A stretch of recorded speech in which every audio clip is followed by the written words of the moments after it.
stand still and getting ahead and catching up. First thing I want to say, which you can see clearly from this slide, is that this was generated by me and not by AI. So the lack of depth and colour and vibrancy is all down to human failure.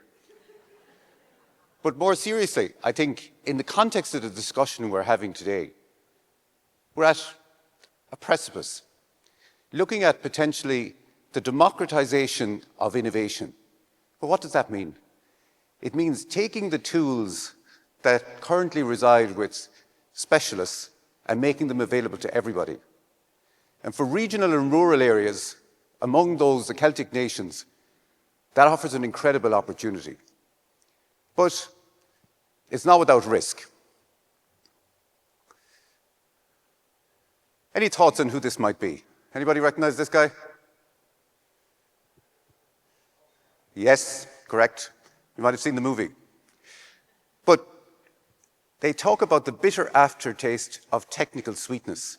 This is from Los Alamos, from the Manhattan Project, where all of those working on the project from the science point of view were captivated by what it offered, and yet found themselves creating something that has been held over humanity for the last 50 years. So to acknowledge there is a much broader question than that which I'm going to discuss today, and I just want to park it and focus on, as Celtic nations with Celtic languages, give you the experience of what we can control and what we can't control. This journey started back in April 2024. One of the prompts from my point of view was coming to the Inter-Celtic Festival and identifying that we had no startups in this area and finding other Celtic nations that were working in this area. And I said, why? And then one of the things I found looking at the Atlantic was the predominance of English on the internet. And you would say, well, there's lots of other stuff on the internet as well.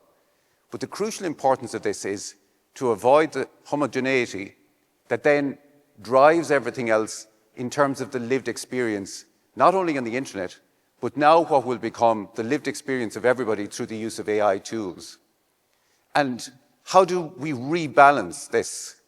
Because currently, all of the weight of the weights literally within the large language models are dominated by that English language experience, which doesn't, as everyone in this room knows, capture every element of all our existence. So to identify those and look to the opportunities for those low-resource languages, that's what set us on a journey. Why? Because if you look at this, just over a year later, many of the problems had been solved. We're now looking at a situation where your Apple iPods can translate in real time. But look at the languages that are available: English, German, French, Spanish, Portuguese. So that's reinforcing a more central view, and those that exist in the periphery and offer that unique identity are suddenly being pushed to one side, which may be fine for those of us that have had an exposure to all of those elements. But for the next generation, that's absolutely crucial, because as these tools proliferate, it's hugely important that we have the opportunity to make them available and to reflect the shared reality of all that brings everybody in this room together, to capture it and ensure it's there for the next generation. So, let me draw you a picture. Údarás, the Gaeltachta, which I'm privileged to be CEO of, which is in existence for the last 40 years, was established in Ireland to work in these areas, those highlighted areas, which Irish is still the spoken language. Very similar to Manx, interestingly. When you hear Manx, you can actually translate literally, and I see it's Blian na Gaeilge or Blian na Gael here in the Isle of Man, and instinctively you can understand, and you can see the geographical links. What's interesting from our point of view is the Gaeltacht areas, those rural regional areas where the language is spoken as the community language and has been for over 4,000 years, are under pressure and are declining. But in parallel, we're seeing a resurgence outside of it. So if you look at the 1.8 million people captured in the census that have some level of Irish, that number has been growing consistently. Now, I would point to three issues that I've identified there. The emergence of the Irish language TV station, Tina G as it was, or TG Cahir as it now is. Visibility, which means that it was normalised, brought into the homes of everybody, particularly through the use of sport. And the broadcast of sport, something that's in common with S4C, was a huge difference. The emergence of Irish medium education meant that people using the language in schools, again, the normalisation of use. And then from our point of view within Gaeltacht areas, a focus less on the economic role which we have. We have over 10,000 people employed in client companies. We have a portfolio of just under 500 commercial units across the 7 counties in which we operate. And we work with over 33 different community development organisations. So we have a very established and broad retail presence on the ground. But we also introduce the element of language planning in identifying the pinch points where these services are being delivered. All of that good work could now be at risk unless we seize the opportunity to engage with these new emerging tools. Back to Cillian Murphy. An interesting thing about Cillian Murphy was when he got his Oscar for Oppenheimer, he finished by saying, "Gur Mahagav, thank you. Your Oscar speech really isn't the time to kind of just throw something in that you hadn't thought about. You probably have a little bit of work put into what you're going to say." But he wasn't the only one. We also had Paul Mescal appeared in the BAFTAs and started talking in Irish. And Colleen Kuhn, an Irish language film, was nominated for an Oscar. And what that indicated was a life cycle from the early 90s with the disintermediation of media, the new multimedia approach, the emergence of radio, television. I used to work in television and went from a situation where editing a news package happened with 2 people in the back of a van to something by the time I finished you could do on a phone. And through that and the use of those tools saw the emergence of a cultural phenomenon. And that was best captured by the emergence of Colleen Kuhn, an Irish language film being nominated for an Oscar. Jessie Buckley, Gur Mágat, she added to the list. And then Kneecap came along and had the distinction of not only being banned by the BBC, but also being banned by the Irish language radio station, which is a very select list, I'll have you know. But again, that counterculture, that subterfuge, it all has, over the last number of years, led to a significant growth and even an august outlet like The Economist has acknowledged that such has happened. Okay, in practical terms, what does that mean? Going back to the question, what can we control? A low resource language, the challenge is around data, and that's one of the questions we've looked at. We've looked at the model, because among the other Celtic nations in this room, there are 40 to 50 million people across the EU that use a language that has less than 10 million speakers. And then critically and crucially, the digital divide, ensuring that these tools are available to the next generation, is our key priority. One of the big questions is data. And this is interesting because we have the lived experience of what works and what doesn't work. So, if you look at the Irish government approach of eStore, there's an academic-focused research collection is probably the best way to describe it, database of terms of use in language that is finely tuned, huge amount of work has gone into. And we had the idea, we'd say, let's license that to the big players. Sure, they'll be interested. But of course, there was no commercial viability to it. And it had limited success. So when we look internationally, there are 2 emerging trends. One, to follow the Maidan or Icelandic approach, where they got the Icelandic president to go and talk to Sam Altman at the early stage of the development of OpenAI. And Sam Altman said, sure, we'll work with you, but give us your data. So they took all of the knowledge that's held in that nation, all of the language, the research, and made it available to OpenAI. With limited success, they also built a series of reinforcement learning seminars where people sat down and said, no, that's not right, you should change that.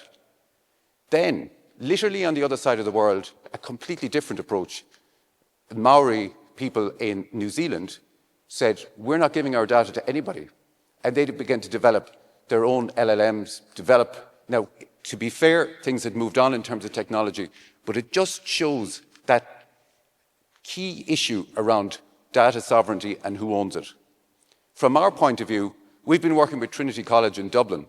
So we have, on a fairly limited basis, worked with them to use the technology that they've developed about an Irish language layer, which sits on top. We've also tried crowdsourcing, which worked well in the Basque Country, hasn't worked well for us so far. But what we have identified is using more modern tools, digitizing existing Irish language archives, which solves a problem for researchers, but also creates a viable data source for us.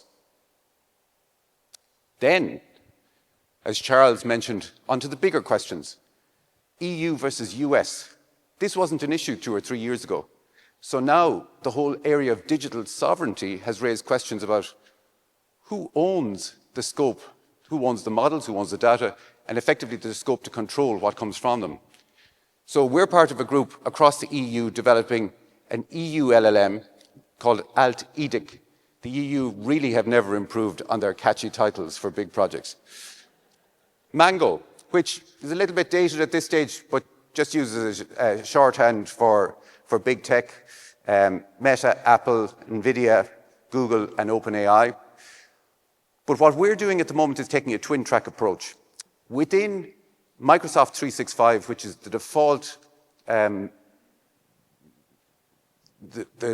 software that's used across the Irish state, we've identified that Claude is really, really good at using Irish language, and again, has really well developed Claude through Claude Code and Claude Cowork. So we've now developed an environment within that 365 environment that we will roll out tools across the public service for the Irish language, but within the existing cyber-secure government networks, safe area for use in terms of improving the opportunity to use services through Irish. In parallel, we are going down the DIY route of what's called Hub Chat as a working title, but effectively taking RAG models, taking sets of data and adding a voice layer in Irish. So the result is a proof of concept, which we've built, which I can show you. Believe me, it works.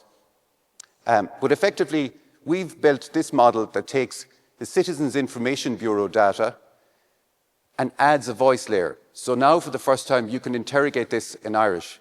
And this is a model that can be available to anybody in this room. And that's where we see the key issue of the enterprise opportunity for the companies that we work with in that area.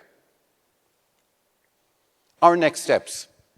In about 2 weeks' time, we'll be traveling to San Francisco ahead of the EU presidency, where, working with the EU and with the Irish consulate in San Francisco, we have invited big tech to come and set out their stall to say, how are they going to tackle these big questions about representing those low-resource languages in the ubiquitous models of the future? We're running with the Irish state an innovation procurement. And given that the speed at which this is moving within a number of areas, we're now, over the next 6 months, we have proof of concept, but we want to bring to commercial use live subtitling, public services voice to voice, similar to what I've just shown you, an open source LLM, which is called Cora, based on a Chinese DeepSeek open source model, and also with Irish language data.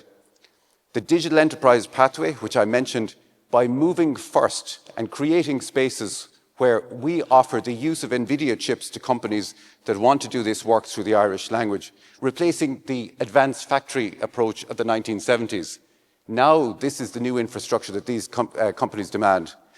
And then, from the point of view of upskilling our own staff and creating the skills base for the future to ensure that these opportunities are offered to the people of these areas, AI and cyber training, and also a benchmarking exercise across Irish language use.